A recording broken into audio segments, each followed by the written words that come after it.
I thought the sound was gunfire. That's how loud the pounding was, rhythmic, metallic, and way too close. I shot up from bed, tripped over my dog, and peered out the window, only to see 3 construction workers jamming steel fence posts into the banks of my creek like they were staking a vampire. And there she was, Karen, perched on a folding chair like a vulture in yoga pants, barking orders and sipping a green smoothie the color of swamp muck. At 6:45 in the morning. On my land. I opened the window to shout, but she beat me to it, yelling, "You're welcome! We're beautifying your swamp." That's the moment I realized. Karen had officially declared war on my property, and she brought reinforcements. The creek has always been more than just water to me. It runs through the back of my land, framed by overhanging cottonwoods and wildflowers. It's where my granddad taught me how to fish, and where my dog, Mabel, learned how to chase frogs and miss every single one. I'd never had a problem with neighbors before, not until Karen moved in 3 months ago. At first, it was the usual HOA-type antics, passive-aggressive notes about mailbox height, complaints about my American flag being too faded, and constant reminders that my fence clashed with the community theme. I ignored her. Most people did. But today was different. Today she was physically fencing off the creek. I stormed outside in my pajama pants and boots, looking like a survivalist who just woke up from a decade-long nap. Karen greeted me with a wave and a laminated packet in hand. "Good morning," she chirped. "This is just a temporary enhancement for HOA-approved beautification. We're making the area more meditative." I squinted at her. "This is my creek." She didn't flinch. Actually, it runs through communal visibility zones per the HOA's bylaws. And since it lacks structure and flow symmetry, we voted to enclose it for community betterment. I stared at her like she had 3 heads. "Visibility zones?" She nodded, smug. "Page 43, section 6.2.2. Now, I've read the HOA rules. I know them better than she does because I once represented myself in a small claims dispute involving a chicken coop. There is no section 6.2.2. But Karen's confidence was bulletproof. And worse, she'd brought a crew that didn't care whose name was on the deed. They were already halfway through fencing off both ends of the creek, hammering, measuring, and installing what looked like anti-tank barriers for water. "What happens when the wildlife can't get through?" I asked, pointing at a nervous-looking family of ducks now stranded on the wrong side. Karen clucked her tongue. "Well, then they'll learn boundaries, won't they?" Mabel barked like she was ready to call in an airstrike. I went back inside, grabbed my phone, and called Dean. Dean is a retired game warden who smells like cedar and always carries jerky in his pocket. He's also my neighbor, fishing buddy, and one of the few people who understand the significance of that creek. "You're gonna want to come see this," I said. 10 minutes later, Dean rolled up in his beat-up Ford, stepped out with a chew in his lip, and whistled low when he saw the fence. "Holy hell," he muttered. "She fenced off the whole damn thing? Claimed it's for community meditation." He chuckled darkly. "She's gonna need a lawyer and a priest." Then his face changed. He squatted down near the water's edge, pulled out a pocket magnifier, and examined the muddy bank. He looked up at me with something close to panic. "Do you know what this is?" he asked. A bad day?" "No. This," he pointed at the creek, "is a federally protected steelhead spawning tributary. Has been since '94. I used to tag fish here for the state. There are sensors buried up and downstream to monitor flow, sediment levels, and spawning patterns." I blinked. "What does that mean?" "It means your HOA queen over there just fenced off a federally monitored habitat. That's not just illegal. That's felony-level illegal." We both turned to watch Karen directing a worker to install a faux bamboo trellis over the creek like she was redecorating a spa, not interfering with a natural ecosystem. Dean stood up slowly. "You need to call Fish and Wildlife. Today." I didn't waste time. I emailed the regional enforcement office, attached photos, location data, and a video of Karen dramatically shooing away a group of kids who had come down to look for tadpoles. By sundown, I'd heard back. The email was brief and alarming. "Thank you for the report. Our agents are aware of the site and will conduct an investigation immediately. Any obstruction of federally protected waterways is subject to enforcement under Title 16 of the U.S. Code." Karen had no idea what she'd done. The next day, she doubled down. She hosted a small gathering for what she called the Creekfront Visualization Initiative. Guests arrived in white linen outfits and brought crystals. They meditated near the newly installed Serenity fence, which now included hanging lanterns, inspirational signs, and a wind chime shaped like a lotus flower. One lady asked Karen if the creek had healing properties. Karen nodded solemnly and said, "It used to. But I'm cleansing it from the chaos now." That was the final straw. Dean and I walked over around dusk, just as the last of the white linen crowd floated off in Priuses. I politely asked Karen to take down the fence before it was taken down for her. She laughed in my face. "You can't do anything. The HOA owns the community aesthetic. That includes the creek." I raised an eyebrow. "Even if it's federal land?" She paused. "What?" Dean smiled, holding up a laminated photo of a steelhead tagged with a GPS tracker. "Congratulations," he said. "You just blocked a federally protected migration path." Karen blinked like a malfunctioning robot. "No, that's not. There's no way. I read every. This is private property." "Not anymore," I said. As we walked away, I could practically hear the foundations of her world cracking. And this was just the beginning. 2 days later, the fence was still up, and so was Karen's ego. If anything, she had doubled down. A new sign had been staked into the ground near the edge of the creek that read, "Private Reflection Area, HOA Access Only." She'd even added a pair of folding chairs and a cheap stone fountain that trickled awkwardly into a bucket. It was clear Karen believed she was winning some kind of spiritual turf war, and in her mind, she was the undisputed goddess of it all. What she didn't know was that forces far beyond our sleepy neighborhood were now involved. And they weren't coming to sip green smoothies. Early that morning, Dean called me with a voice that barely disguised his excitement. The Fish and Wildlife agents had responded. Not only were they aware of the creek's status, but they were also planning an on-site inspection, today. Apparently, my photo evidence had been circulated around the regional office, and it raised enough eyebrows to trigger a field visit. Dean told me to act normal. I told him acting normal while watching federal agents sneak up on a suburban fence was not in my skill set. Around noon, a white unmarked SUV rolled slowly into the neighborhood.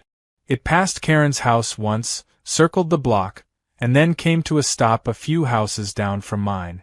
Out stepped 2 men and 1 woman, all dressed like biology professors on vacation, khaki pants, utility vests, and serious faces.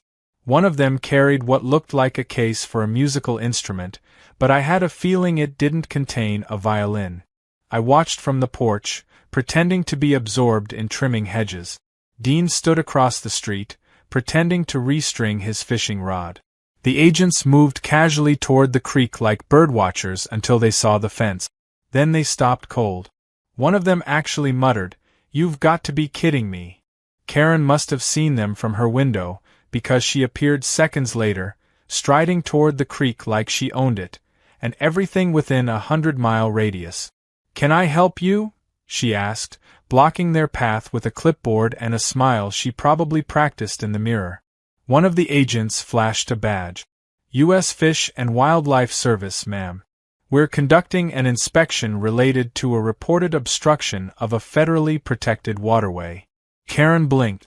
"This is HOA-regulated land. You need clearance from the board."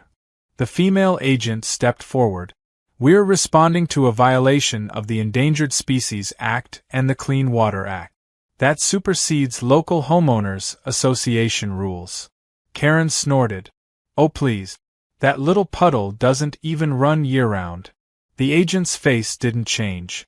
This puddle is a registered spawning site for Oncorhynchus micus, an endangered species of steelhead trout. Any obstruction of their habitat is a federal offense. Karen's face did a thing, twisted somewhere between disbelief and outrage, like someone had just told her Whole Foods was closing. "I want to speak to your supervisor," she snapped. "He's already watching," the male agent said, nodding to a man further upstream who was busy taking photos and using a portable scanner to examine sediment levels near the fence post. Then came the fun part. The agents walked directly onto the creek side and began dismantling the fence, methodically, piece by piece. One used a bolt cutter, another cataloged the items removed, and the third agent pulled out what looked like a portable antenna. Within moments, a high-pitched tone began to beep rapidly. The female agent looked up at Karen. "You see this signal? That's one of the buried transmitters. Your fencing triggered a data disruption last week. We logged it." Karen's face lost all its usual color. "No one told me about any transmitters." "You didn't ask," the agent replied coolly. I had to bite my cheek to stop from laughing. The entire neighborhood had started paying attention now. People were peeking from windows, hovering near their mailboxes, and pretending to water lawns. The sight of federal agents pulling down Karen's private reflection area was something none of us had ever dared to dream. And here it was, live. Karen tried one last act of desperation. "This is outrageous. You're destroying property. The HOA paid for that fence." "Which will be factored into the fine," one agent replied. "You'll receive a notice in the mail. It'll include restoration costs, habitat disruption penalties, and possible criminal charges depending on how much concrete was used." That's when Karen made her fatal move. She lunged toward one of the agents and grabbed the bolt cutters from his hands. "You can't take this down. It's part of my design." The agents didn't even flinch. They calmly took back the tool, informed her that interfering with a federal investigation was an additional charge, and advised her to stand aside.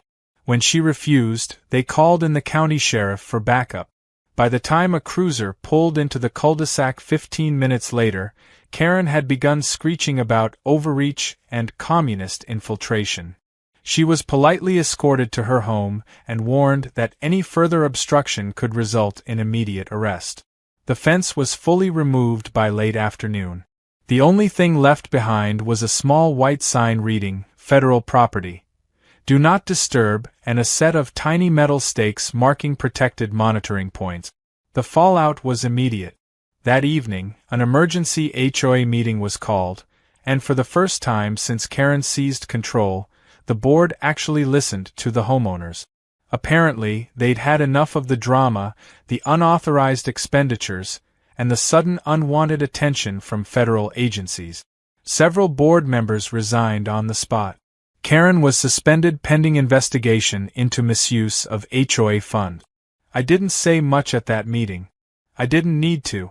The creek was back, the fence was gone, and Karen's iron grip had cracked. Dean toasted me later that night with a lukewarm beer and a satisfied smirk. "You know what the best part is," he said. "What's that?" "This isn't even over yet." He was right. Karen still had tricks up her sleeve. But now, she wasn't just up against me. She was up against the federal government and nature itself. And neither of them forgives easily. Karen did what Karen always does when she doesn't get her way, she escalated. Within a day of the fence being torn down and her public humiliation reaching critical mass, she'd found a lawyer. Not just any lawyer, either. This one arrived in a bright blue Tesla with tinted windows and license plates that read Bylaw 1. Out stepped a man in a lavender suit, slicked back hair, and teeth so white they could signal ships. His name was Bryce Hawthorne, and according to the HOA rumor mill, he'd made his fortune defending shady developers and suing cities over aesthetic discrepancies. In other words, the perfect match for Karen's brand of delusion. They made their entrance like royalty, Karen at his side with an overflowing binder of complaints and Bryce smiling like he'd already won the case. They marched straight into the HOA's temporary clubhouse, which was just a poorly ventilated room behind the community pool, and announced their intent to sue for unauthorized government intrusion and emotional damages caused by environmental interference. He even used the phrase, egregious overreach by federal tree huggers. The man was practically allergic to logic. I wasn't surprised when I received a letter later that evening. Certified mail, hand-delivered to my porch, addressed in gold ink no less. Inside was a formal neighborhood grievance filed by Karen, claiming I had conspired with outside authorities to undermine local governance and endangered the peaceful energy of the community. She was accusing me of being too connected to nature. Imagine that. She also requested a restraining order, citing that my proximity to the creek was causing her daily emotional distress and hydration imbalance. I laughed out loud. Then I poured myself a drink and waited for the court date to be confirmed. It didn't take long. Within 48 hours, we were scheduled for a hearing at the county courthouse. Not a full-blown trial, but enough of a spectacle to get Karen frothing at the mouth and digging into her personal collection of printed emails and low-resolution satellite photos. I wore jeans and a clean shirt.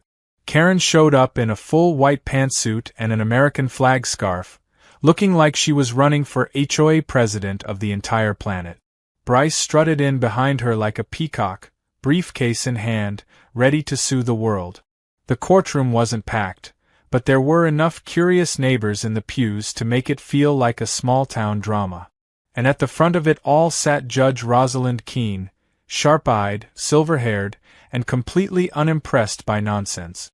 Bryce opened with a speech that sounded more like a campaign ad than a legal argument.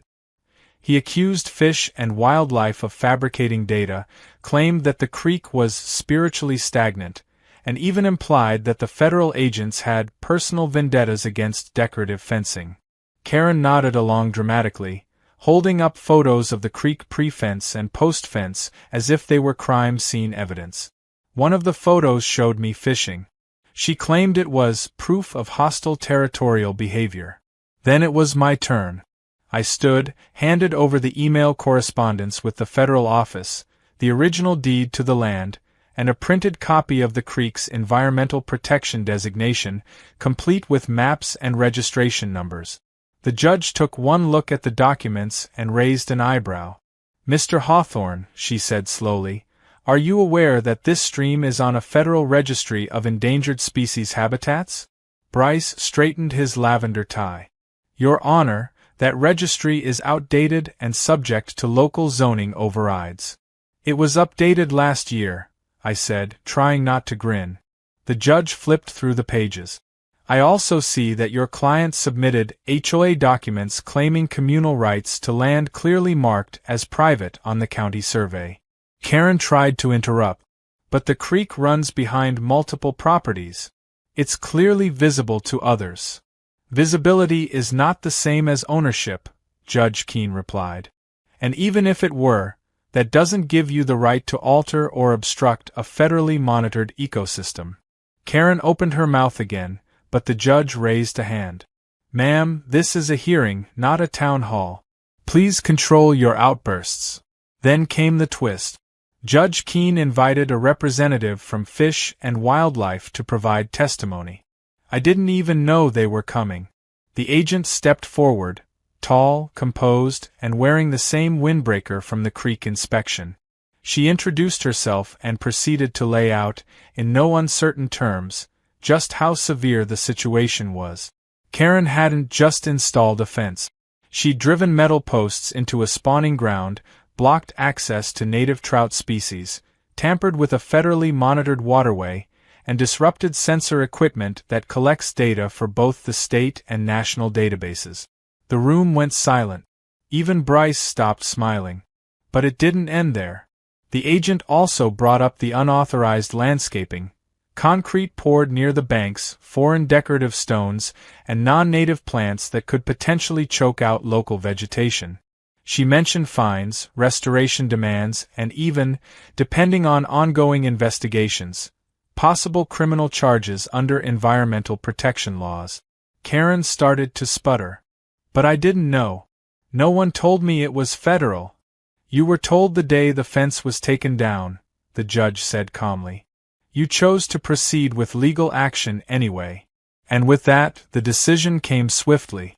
The judge ruled in my favor, dismissed the restraining order, and ordered Karen to cease and desist any further interaction with the creek or surrounding habitat. She also noted that any additional tampering would result in a referral to the U.S. Attorney's Office.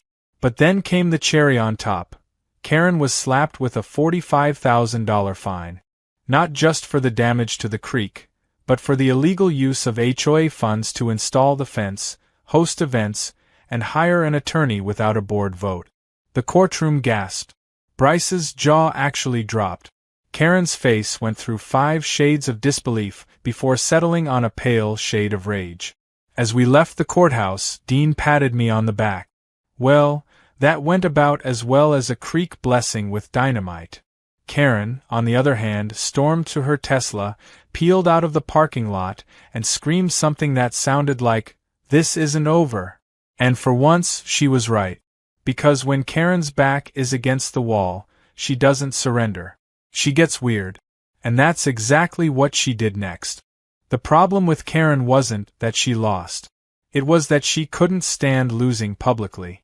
After the courtroom blowout, she vanished for a couple of days. No morning walks, no yoga grunts from the backyard, not even her usual HOA-wide email blasts about driveway oil stains and patriotic bunting violations. It was so quiet, I almost started to worry. Almost. Then came the smell. Faint at first, like something artificial and wrong, hanging in the air just downstream from the creek. It smelled like concrete dust, burnt plastic, and Karen's perfume if it were turned into a candle called denial and regret. The next morning, Dean showed up at my place holding a fish in a bucket. The poor thing was floating belly up. Dean looked furious. This guy was flopping near the bank, then just stopped, he said. I think she poured something into the creek. We grabbed gloves and walked down to the area behind her property. That's when we saw it. Fresh cement, still damp, forming a little wall across a narrow bend of the stream. There was also a pile of broken cinder blocks nearby, a couple of empty concrete mix bags, and a plastic tub labeled water flow redirector that looked suspiciously like a repurposed mop bucket. Karen had tried to reroute the creek. Badly. She must have done it at night. The patchwork construction was crooked, sloppy, and clearly illegal. She hadn't just poured concrete into a protected fishery, she'd tried to change its entire path, probably in some delusional attempt to make it curve away from her property or stop the water from flowing altogether. This is sabotage, Dean muttered. I took pictures, recorded video, and emailed the agents from Fish and Wildlife again. But this time, I also posted a discreet message on a local community board that had become infamous for calling out HOA insanity. I included one image, just Karen's backyard, the creek, and the cement wall, no names.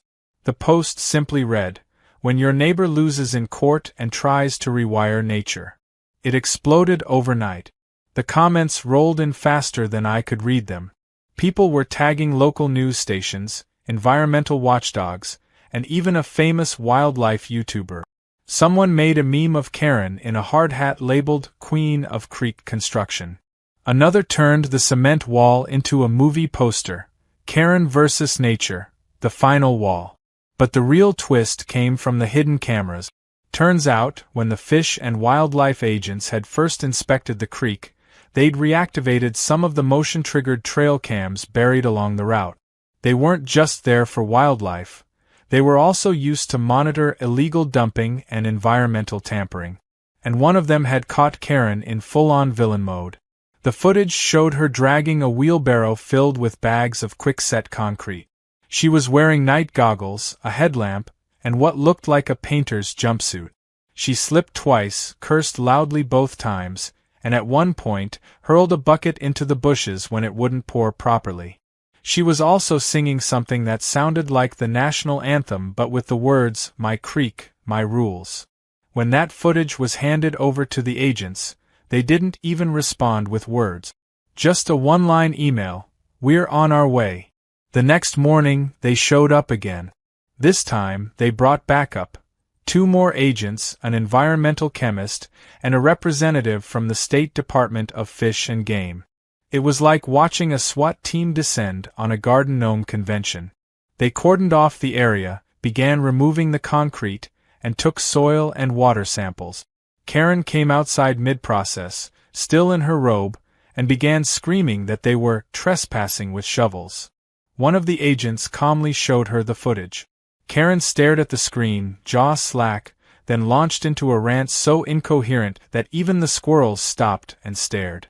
She claimed the footage was deepfake, that someone had drugged her and forced her to pour concrete, and that she was actually testing a new landscaping product for erosion control. Then she demanded a lawyer, a representative from the HOA, and a spiritual medium who could confirm the creek had bad energy. She got none of the above. What she got instead was a formal arrest for tampering with a federally protected habitat. The agents didn't cuff her, but they did escort her off the property and into the back of one of their SUVs. The neighborhood watched from behind curtains, phones raised, jaws dropped. And then, as if the universe wasn't done with her, the footage leaked. I didn't do it. Neither did Dean. Someone from the community board must have gotten hold of it, or maybe it was a public records request that went viral. Either way, the video of Karen in night vision goggles trying to reroute a creek with dollar store tools hit the internet like a wrecking ball. It made it to Reddit, then Twitter, then local news. Within hours, it had its own hashtags. #CreekKaren, #ConcreteGate, and my personal favorite, #WetCementEnergy. The video ended up on a late-night talk show, reenacted with puppets. One of the hosts called it, the most unhinged environmental sabotage since someone tried to vacuum the Grand Canyon. But it wasn't just social media. The HOA finally snapped. At an emergency board meeting, they voted unanimously to remove Karen from any position of authority, present or future. She was officially banned from participating in HOA meetings, committees, or decisions. Her email privileges were revoked, her card access to the community center was deactivated, and her name was removed from the community bulletin board. They even took down her lawn flamingos as a symbolic gesture. But the damage wasn't just social. Fish and Wildlife filed a report with the State Environmental Agency, who opened a separate investigation into her use of non-permitted materials. The concrete had seeped into a spawning pocket used by native fish, potentially endangering the ecosystem for years. There was talk of criminal prosecution, restoration mandates, and restitution payment. Karen was facing real consequences for the first time in her life. Meanwhile, the creek was being restored. A local conservation group volunteered to help with the cleanup, alongside the agents and biologists. Dean brought sandwiches and supervised like an old general watching a battlefield being reclaimed. I pitched in where I could, planting native grasses and hauling away debris. One afternoon, while we were rebuilding the bank, Dean looked over at me and grinned. "You realize she's probably planning a comeback, right?" he said. "She can try," I replied, wiping sweat from my brow. "But the creek doesn't forget. And neither did the internet." In the weeks that followed Karen's arrest, the neighborhood returned to something resembling peace, though peace is relative when you've lived through federal agents, court battles, and late-night creek sabotage. The restoration crew made good progress. With help from local volunteers, the cement was cleared, the bank was stabilized, and the water, once cloudy with Karen's powdered rage, ran clear again. The trout returned first, darting through the shallows like they'd been waiting just out of sight. Then came the herons, the frogs, and eventually the kids, who cautiously resumed their frog-chasing missions under strict adult supervision. Nature, as always, found a way. And Karen, for the moment, was gone. Her house sat strangely quiet. No flamingos, no signs, no HOA announcements taped to our doors. It was like the entire building was trying to forget its owner ever lived there. Occasionally, someone would mention seeing her through a window, pacing like a disgraced dictator waiting for a coup to reverse. She was officially banned from HOA meetings and on the hook for thousands in fines and restoration costs, not to mention whatever civil charges were coming down the pipeline. Most assumed she'd lay low.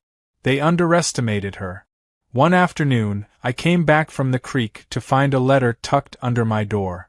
Not mailed, not typed, handwritten in loopy cursive on floral stationery that reeked of lavender perfume. It was from Karen. The letter began, "To my unkind neighbor," which set the tone nicely. She accused me of conspiring with federal agencies, of orchestrating a witch hunt against her, and of violating her spiritual boundaries with negative vibrations and weaponized wildlife. She claimed the concrete wall was a metaphor misunderstood by bureaucratic minds and warned that karma would eventually rebalance the scales. The last line read, "You may have won this battle, but the land speaks to me in ways it never will to you." I couldn't tell if it was a threat, a prophecy, or an unintentional poem. I showed it to Dean, who read it twice, laughed for 5 minutes straight, then framed it and hung it in his garage next to his fishing trophies. A few days later, we got word from the state environmental office. Karen had reached a settlement to avoid prosecution, but it required full payment of all restoration costs, public service hours related to conservation efforts, and a formal apology letter addressed to the community. That letter, when it finally came, was delivered to every mailbox in the neighborhood, printed on pink paper and signed in glitter pen.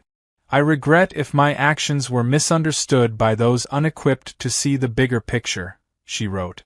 While my intentions were always pure, the response to my landscaping vision has made clear that some minds remain tragically earthbound. She still didn't get it. But the damage had been done. She was stripped of her status, mocked online, fined, and forced into creek cleanup duty alongside the same agents who'd arrested her.